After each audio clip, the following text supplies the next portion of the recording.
Hi, everybody, and welcome to Baphomet's Lounge. If you grew up on a border town, an American border town, meaning the northern border, Canadian border, you were pretty much breastfed on Canadian rock. I always found it fascinating that, a lot of bands that would play here to large audiences, Tragically Hip, Bare Naked Ladies, etc., wouldn't do well. They could go maybe down to Cleveland or maybe further on down, Pittsburgh or something like that, and play a small club. This band is the same, though they did get quite large, but for a time they were relatively like our band, and probably has a record of playing the most shows at the Buffalo Memorial Auditorium than any other band, and that is, of course, the Canadian rock power trio Rush, one of my top 10 favorite bands of all time. In light of the fact that there are, I think, close to 30 live and studio albums that they put out, and that I've seen them about 6 or 7, no, even more times, I'm going to try to barrel through these, so I apologize. For the most part, every one of these albums are stellar. Highly recommended. But I am going to, I'll let you know, if I think an album blows or not, and let you in on a couple interesting stories. Okay, starting out in 1974 with the eponymously titled Rush. This is the only album where John Rutsey was the drummer for the band. I believe Rutsey was,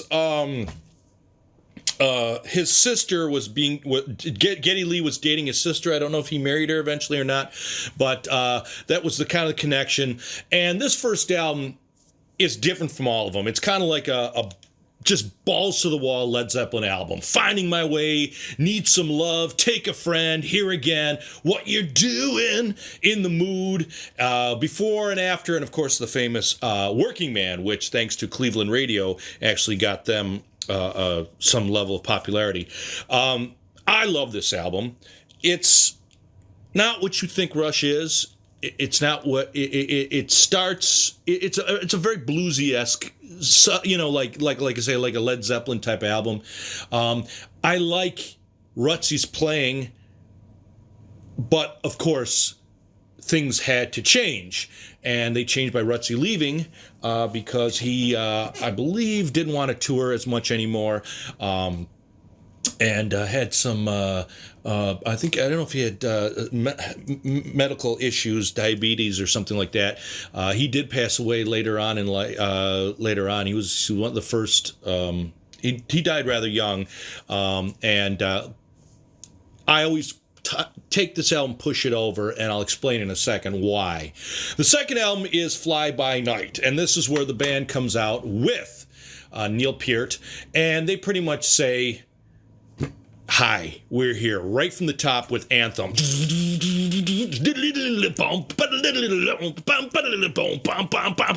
And they're just balls to the wall wailing.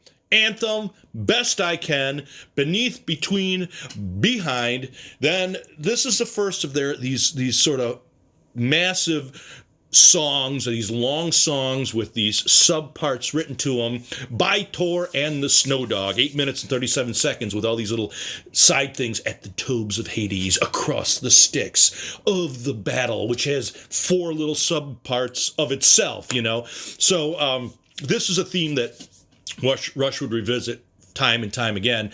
And then, of course, the title track, Fly By Night, which I think just recently was on in a car commercial where a guy was like airbanding drums and stuff like that. Making Memories. Love that song. Love that song. And Rush tends to have a nominal jizz track on their albums, and this is no exception. The absolutely ridiculous tune, Rivendell. Ending the whole album is a killer track called In the End. Real kind of a plotting track, but man, I can see what you mean. It's gold. They follow that up in 1975 with Caress of Steel, and they sort of doubled down on the long songs. They open up with Bastille Day, again, very much like Anthem. I Think I'm Going Bald, which some people may think it's their token jizz track. I actually kind of like it. Then Lakeside Park. Lakeside Park, willows in the breeze. Neil Peart was from Port Dalhousie, from St. Catharines, Ontario, and there's a great little park, Lakeside Park there. And actually, I have a picture of when me, Sex Martin, and Dark Marcus went there, and we stood at the end of the park, at the end of the pier, on the famous pier. Just bone-crushing song. And then the next two songs, The Necromancer and The Fountain of Lambeth, are these long-winded, again, long songs with these subparts in them. And this album kind of tanked bigly for them. The record label came on their groin and said, look, you guys need to write something poppy that'll sell. Rather than do that, the band decided to double down and release their iconic 2112. Side 1, we're going to play side 1 of our new album, is 2112.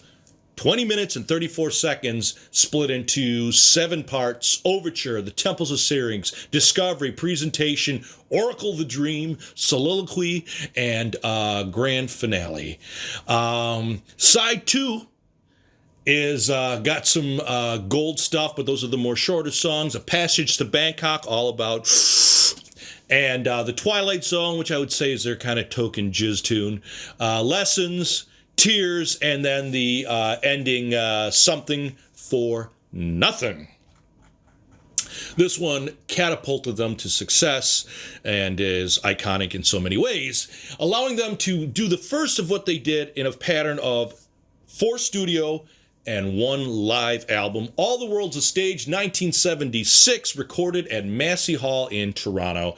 A must-have. It's balls to the wall. Bastille Day Anthem, then Fly By Night, In the Mood, Something for Nothing, Lakeside Park. This is about a song not too far away from here. Then 2112, we're going to play for you side 1 of our latest album, Dark Marcus style.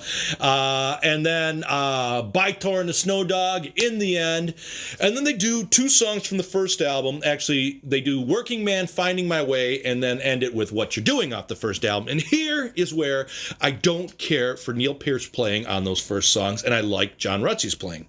The reason being is, again, Neil is a stellar technician, stellar drummer. I've got nothing to say negative about his drumming, except for the fact that he doesn't have the groove that John Rutsey had. John was simple, in the pocket, you know what I'm saying? Just keeping it funky. And like I say, in some ways, there's a joy to stuff when it's complex and really cool, and then it's the right part for the right song. And I never cared when Neil would play any of the first album stuff, because I always thought that he overplayed it.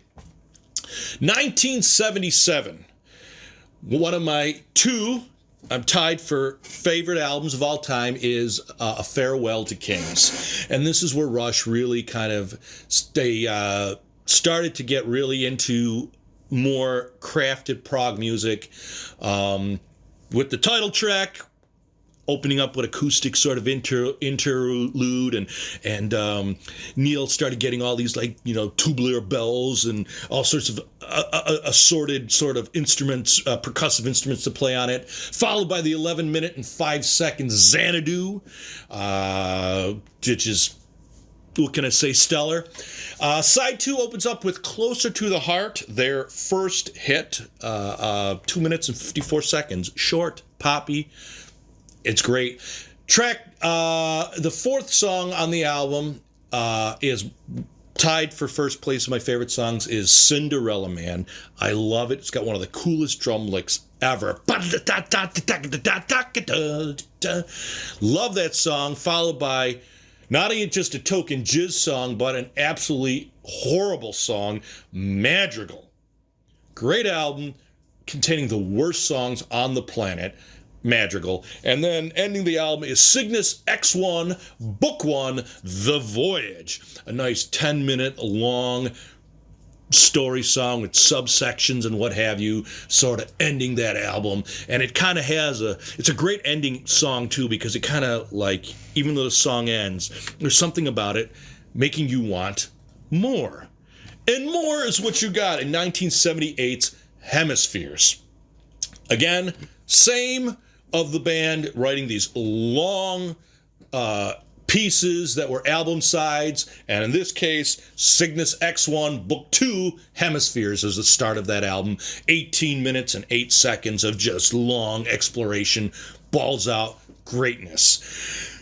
Then we've got the second song, Circumstances. Gold, solid gold, followed by The Trees, which is a huge song, and a lot of people love it, but in my old age, I think it's got kind of the dumbest lyrics on the planet. But did I say that or did I think that?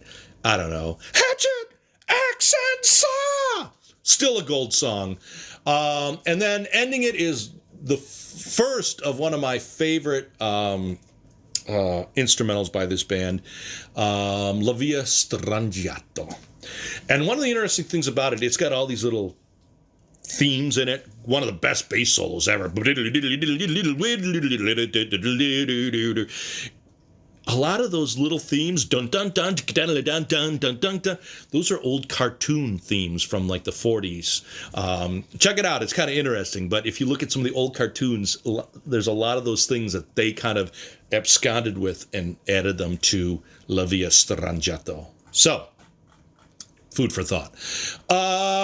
1980 brings us Permanent Waves. This is where the band really kind of makes a conscious effort to kind of go more poppy.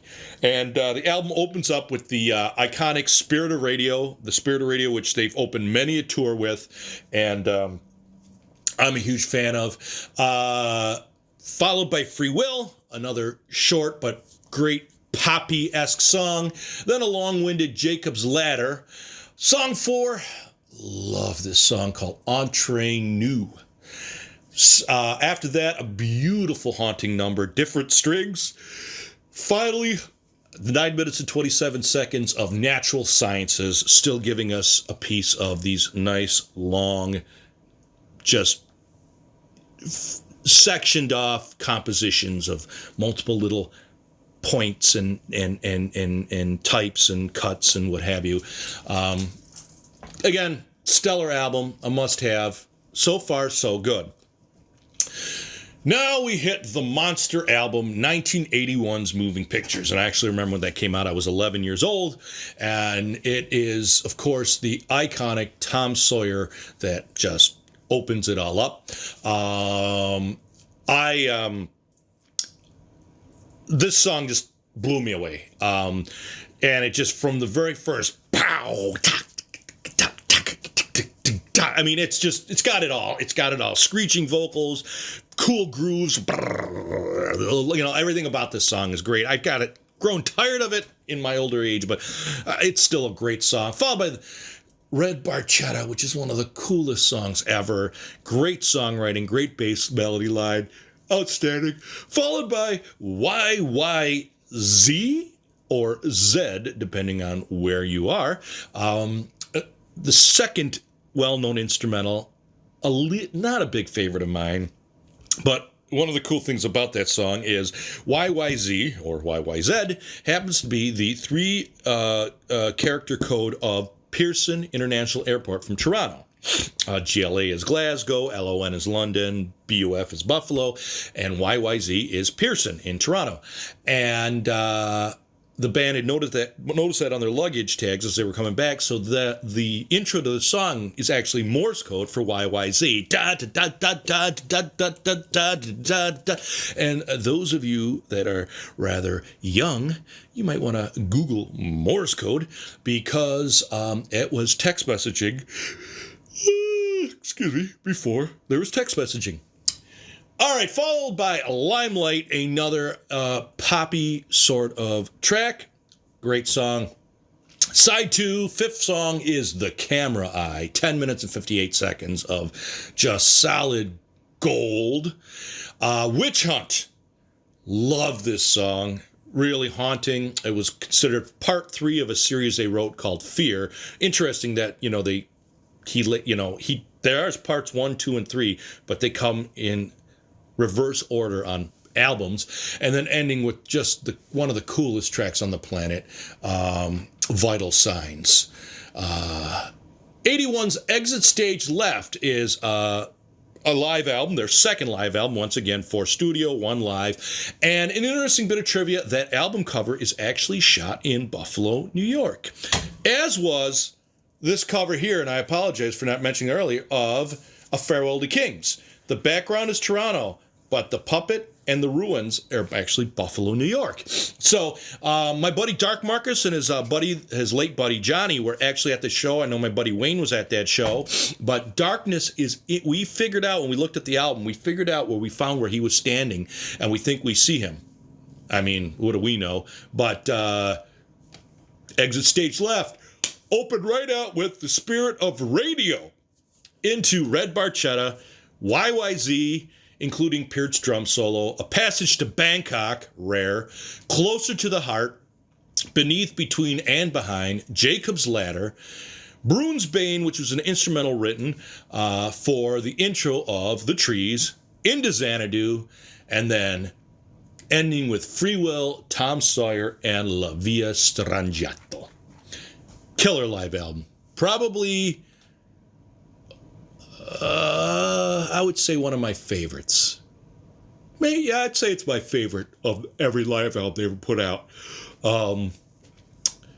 82 is my second all-time favorite Rush album. It's Signals. And I remember when this came out. I remember when this was when they released their first hit off that one. But the album starts out with Subdivisions, which was a big hit for them, and again makes a statement with that synth intro, don don don don don don dee doo doo. Into my second favorite song, tied for number 1, is The Analog Kid. Don don don don. Then Chemistry, which I'll never forget, listening to that as I was walking through the streets of Toronto one time, and just like feeling the vibe as I was going to the Royal Ontario Museum. Digital Man, Gold, The Weapon, which is part 2 of the Fear trilogy, New World Man, which was the first single they released off that one, Losing It, which is a beautifully haunting piece. Beautifully haunting piece, and then ending the entire album with a song called Countdown, when the band went to see I think Space Shuttle Columbia take off, and they were actually placed in an area which I believe was called Red Sector A, which later comes up, and they were actually watching the takeoff, so they wrote this song about that, and it's great. In 84, they released Grace Under Pressure, and for the first time, they part ways with their longtime producer, Terry Brown. There was a lot of internal arguments within Signals, and they felt Terry wasn't taking them where they wanted to go, so they, they just wanted him to change techniques and just called the end to a relationship. So they actually took on producing it themselves, and that's why they called it Grace Under Pressure. Opening up with Distant Early Warning, which is outstanding, and then a great song called After Image. First line is about a friend who'd passed. Suddenly you were gone, and they use that lyric later on in life, and I'll explain that in a second. Red Sector A comes back again, but this time it's reformatted, not where they were standing for the space shuttle launch. It was rewritten to talk. Getty's mother was a concentration camp survivor, and I think it's written from that perspective of seeing the people come to rescue them. I'm so sorry I'm yawning. I can't get it together this week. Something's... Finally, we have The Enemy Within, Part 1 of Fear. Then, one of my favorite tracks, The Body Electric. Killer song, and I'm going to tell you a story about that one in a bit. Kid Gloves, Red Lenses, and Between the Wheels. It is in 1985, the album Power Windows, which I affectionately call Power Bimbos, that things start to change. It took me a while to get into this album, and Rush really, I think they were producing with Peter Collins. It started in the last one. Again, they had fallen out with Terry Brown, and they were really getting into, at that time, bands like The Police and what have you, were interested in the reggae stuff, the dance stuff, so to speak. So this is a very synth-laden album. Took me a long time to get into it, but I'm really digging it at this juncture. So opening up with The Big Money, great bass line, Grand Designs, Manhattan Project, Marathon, Territories, Middletown Dreams, Emotion Detector, and Mystic Rhythms. Again, if you're a Rush fan, definitely dig into it. If you're still learning about the band or want to figure them out, I would recommend you start with moving pictures, and you either move to the left and the right at the same time. So come this way and come that way. Get older and get newer. And it's a great way to start and then learn about them. 87's Hold Your Fire, which...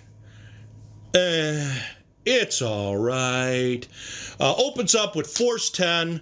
Again, this sort of takes on over where Power Bimbles leaves off with just heavy synth material. Force 10, which that's pretty cool, but again, using a lot of technology. It starts with, Neil sort of using samples, making these sounds. Then Time Stands Still, which is the only song that Rush ever did where they had a second singer.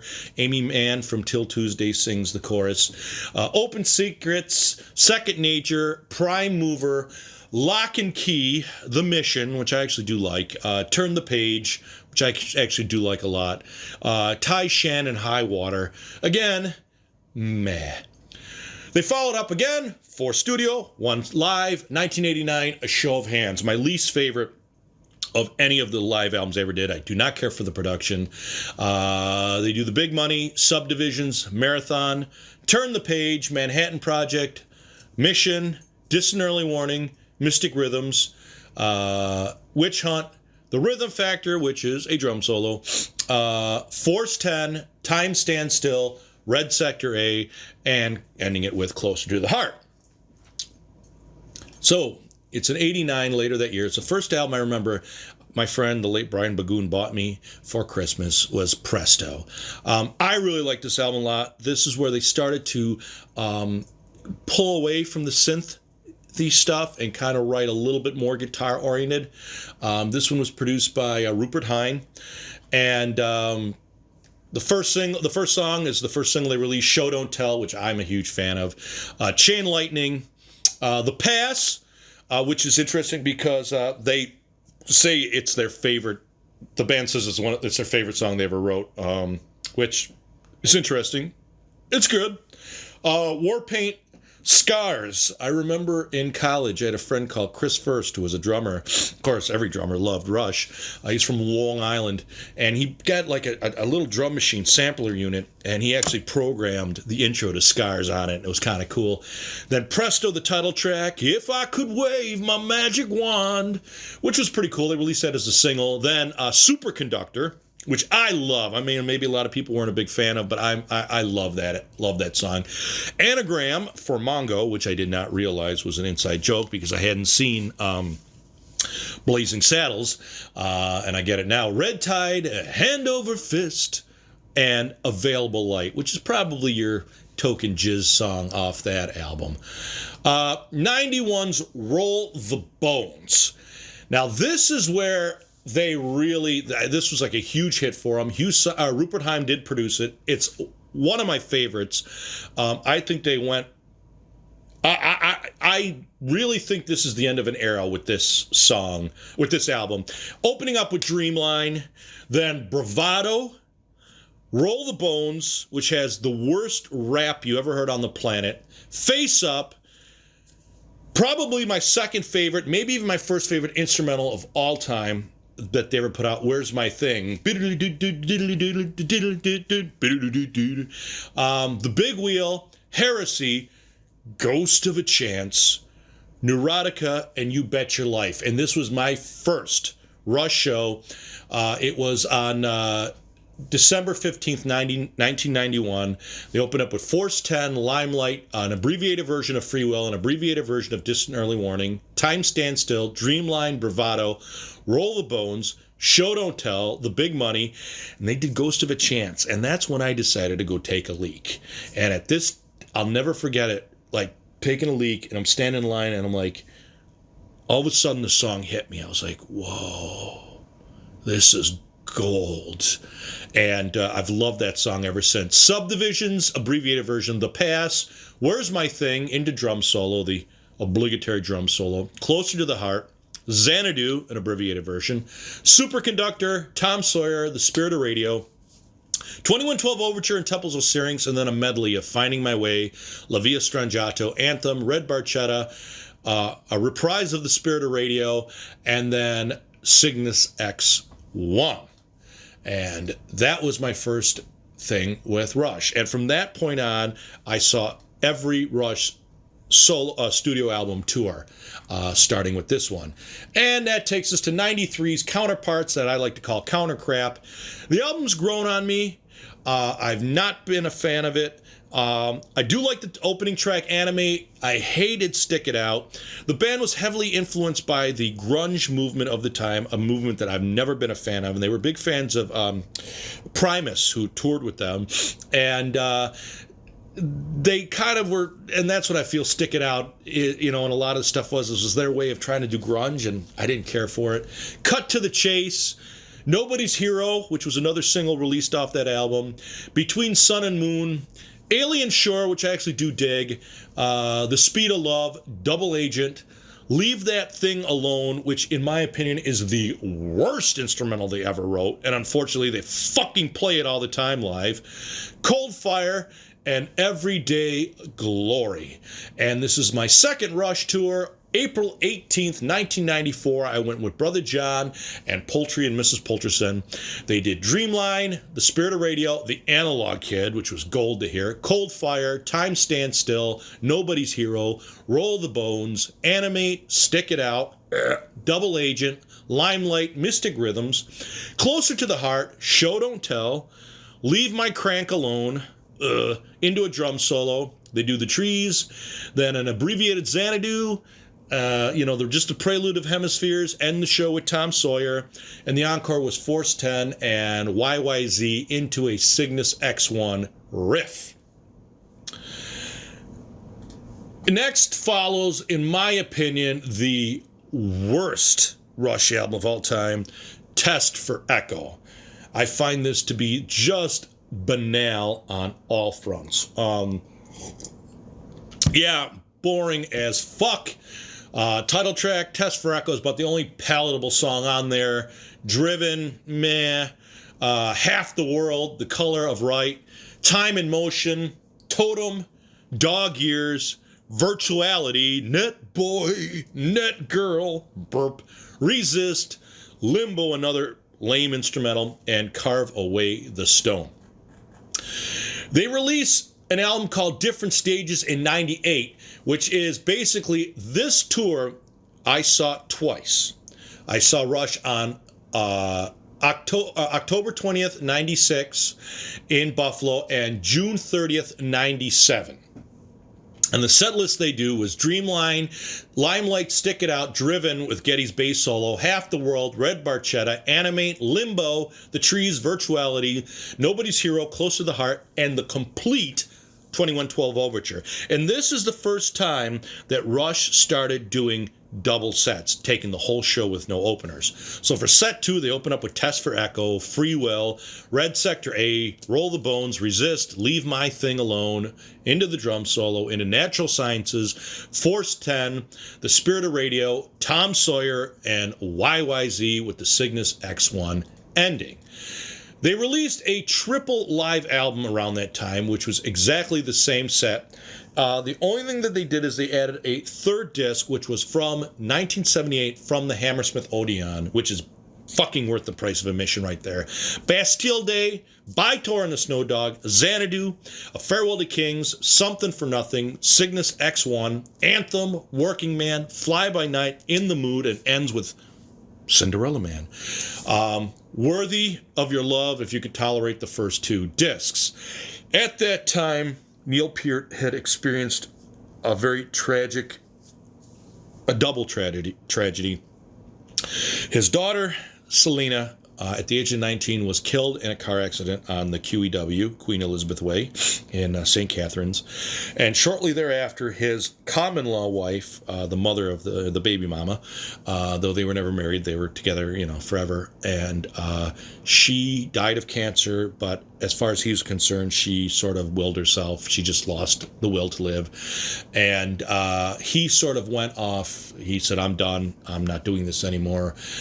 He went off and he put out a couple of books where he rode his bicycle and rode his motorcycle. Ghost Rider, I think one was called. Of that time, he put them out later. Well worth the read. Quite enjoyable. Interesting guy. But it wasn't until 2002 when he came back and they released Vapor Trails, which in my opinion is balls out amazing. Little to no synthesizer. I think no synthesizer, if I remember correctly.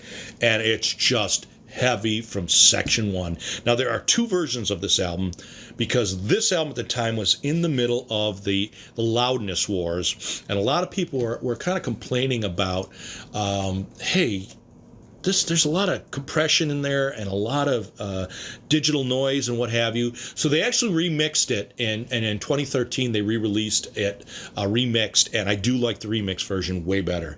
But this album is stellar. One Little Victory, Ceiling Unlimited, Ghost Rider, Peaceable Kingdom.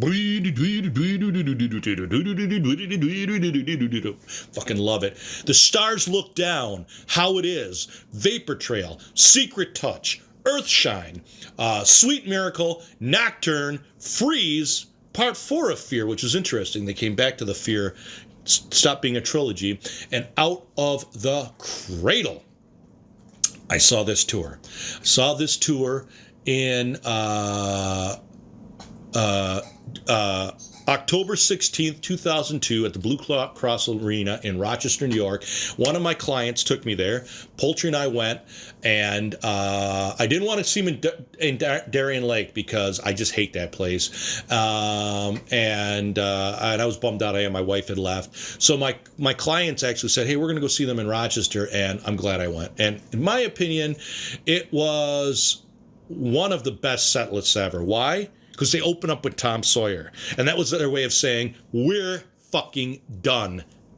Now we're getting into B-sides. And it was fantastic. Tom Sawyer, Distant Early Warning, New World Man, Roll the Bones, Earthshine, YYZ, Bravado, Big Money, Between the Sun and Moon, Vital Signs, Gold, and then the first set ends with Natural Sciences. Second set, open up with One Little Victory, Driven, Ceiling Unlimited, Secret Touch, Dreamline, Red Sector A, Leave My Thing Alone, and I remember I wrote notes, Leave This Song Alone, Drum Solo, an acoustic version of Resist, the 2112 Overture into Temples of Syrinx, sort of an abridged version, then Limelight, La Via Strangiato, and then The Spirit of Radio. The encore was a medley of Baitor and the Snow Dog, Cygnus X1, and Working Man. At that time, they released a live album called Russian Rio, which was essentially this set list that I gave you. The only thing that was different is they actually added Closer to the Heart because they realized that they had never played Brazil before, and that song was a big hit. And they wanted to change things up because they just want to change things up. So they decided to leave that in the set, and being in Brazil, and it was a huge hit, and knowing they had to be there for it, they actually added it back in. I was glad to be without it. 2004, it was their 30th anniversary, and they decided to release a 30th tour. They released an EP called Feedback, which I don't have in my collection. It's the only CD, one of the few CDs I don't have. And this one was them going back to some of the songs that they loved and used to play back in the day. The reason I never got it is because of the fact that it's back to why I thought, those songs they played when they were with John Rutsey. And I just, Summer Blues, which is Then they do Heart Full of Soul, which is Gold by the Yardbirds. For What It's Worth by the Buffalo Springfield, which is peculiar for them doing it. The Seeker by The Who, which is kind of cool. Mr. Soul, which is pretty dope. 7 and 7 Is by Love, which is pretty fucking dope. Shapes of Things, meh, and Crossroads. And I never did get that and I never did see the R30 tour either, because I was like, yeah, I just didn't want to hear them butchering those old songs. If they'd done it with John Rutsey and they'd done it back then, I might have enjoyed it, but it just didn't excite me. So I've been meaning to spill beer all over myself here. I've been meaning to kind of get it, but something usually stops me from doing it, and I'm just not that excited about it. Okay, so on to 2006 Snakes and Arrows. And this starts out okay with the first song, Far Cry, which is kind of reminiscent of their old stuff. It's got like a heavy intro and very proggy, kind of reminds you of what you think you're getting into a la Hemispheres. But I think it ends there. It's not another Vapor Trail. Follows with Armor and Sword, Working Them Angels, The Larger Bowl, Spindrift, The Main Monkey Business, another bland instrumental, The Way the Wind Blows, Hope, which is another instrumental. I think it's an acoustic instrumental. Faithless, Bravest Face, Good News First, Malignant Narcissism, another instrumental, and then We Hold On. Now, I saw this tour at Darien Lake on July 4th, 2007, and I won free tickets. And I went with Sex Martin Rocky and Scott Helfrich. We were 15th row dead center. And they open up with Limelight. Okay. They do Digital Man. Whoa! They do Entre Nous. Fucking whoa! They do Mission, Free Will, The Main Monkey Business, The Larger Bowl. They do Secret Touch, Gold. They do Circumstances. Whoa! Between the Wheels, not one of my favorites, but a rare track, Gold. And end the first set with Dreamline. Whoa! Love it when they're doing B-sides. Set 2. Far Cry, Working Them Angels, Armor and Sword, Spindrift, The Way the Wind Blows. Blah. Then they do Subdivisions, Natural Sciences, Witch Hunt, Malignant Narcissism, into a drum solo. They do Hope. And I already saw the set list, and they were doing Summertime Blues, so I was like, meh. Well, instead of Summertime Blues, they do Distant Early Warning, which was Gold. They do The Spirit of Radio, end the show with Tom Sawyer. Their encore, open up with One Little Victory, solid Gold. They do A Passage to Bangkok, Gold, rare. And then they end the show at YYZ. Meh, okay. It is what it is.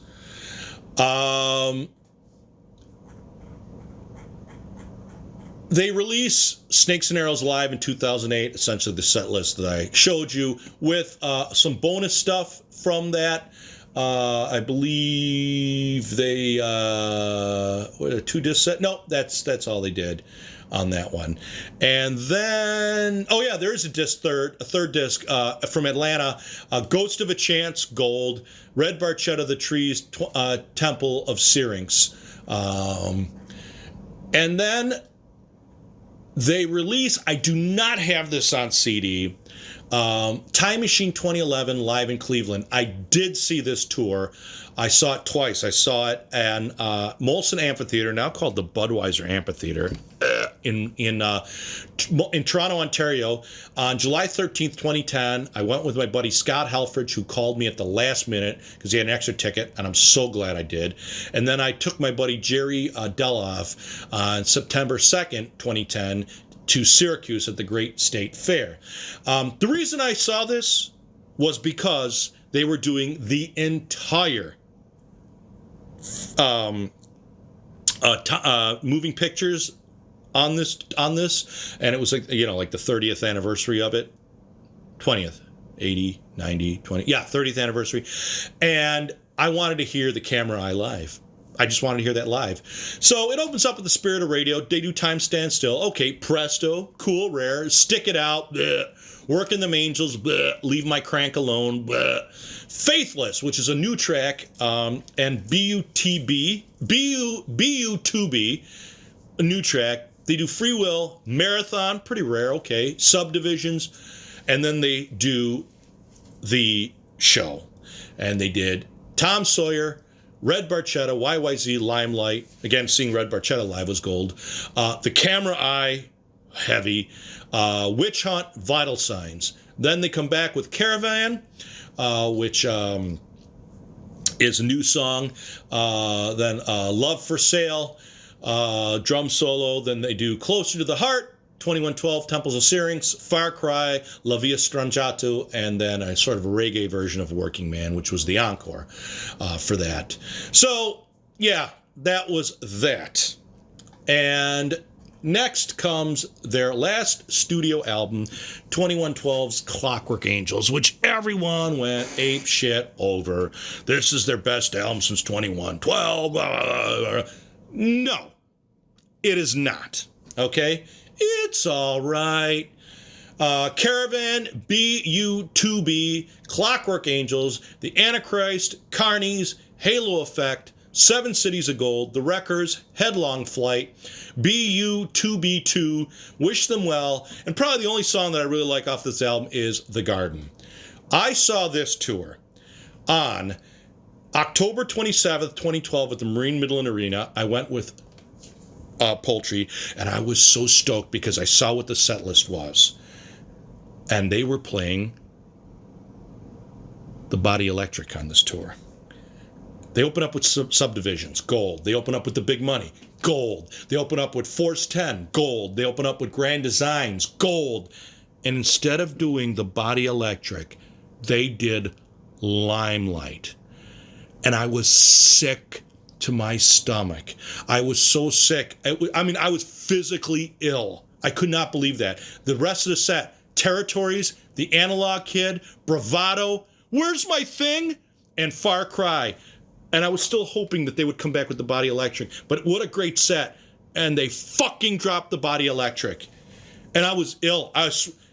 Second set was Caravan, Clockwork Angels, The Antichrist, Carnies, The Wreckers, Headlong Flight with a drum solo. Oh, they do a drum solo in Where's My Thing. They do a drum solo in Headlong Flight. They do Halo Effect, Seven Cities of Gold, The Garden. Then they do Manhattan Project. And on this tour, they actually brought a string section with them, which was kind of cool. But I was so sick of the whole thing. I was just so sickened. I was like, I can't believe this. They do another drum solo. Again, Red Sector A, YYZ, The Spirit of Radio. Encore was Tom Sawyer, 2112 Overture, 2112 Temples of Syrinx, and 2112 the grand finale. And I was done. I was so fucking done. I swore to that day I was never going to see Rush again. They release a live album, Clockwork Angels Tour. I got it on CD. And of course, the Body Electric is in there. But I couldn't see to it. Rush came out on the R40, their final tour. They released a live album from that one, and I vehemently denied it.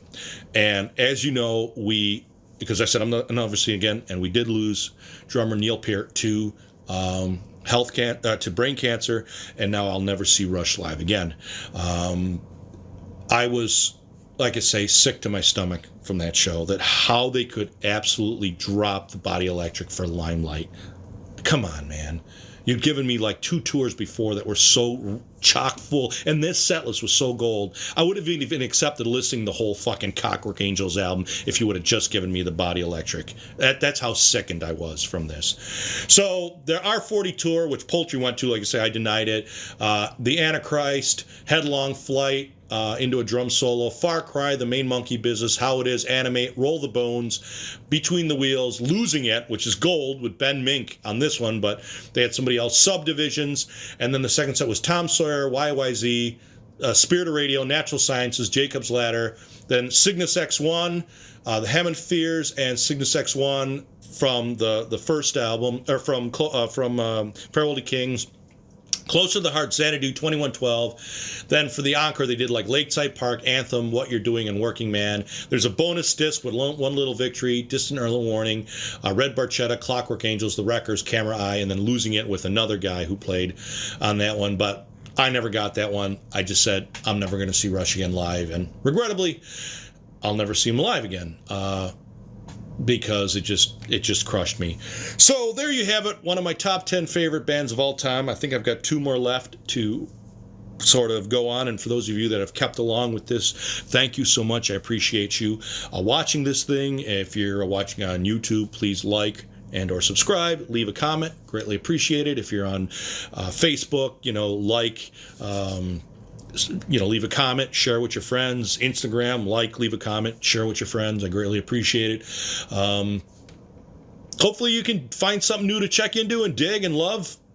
Like I say, they're high school sweethearts for me. They're childhood sweethearts. I'll always love them.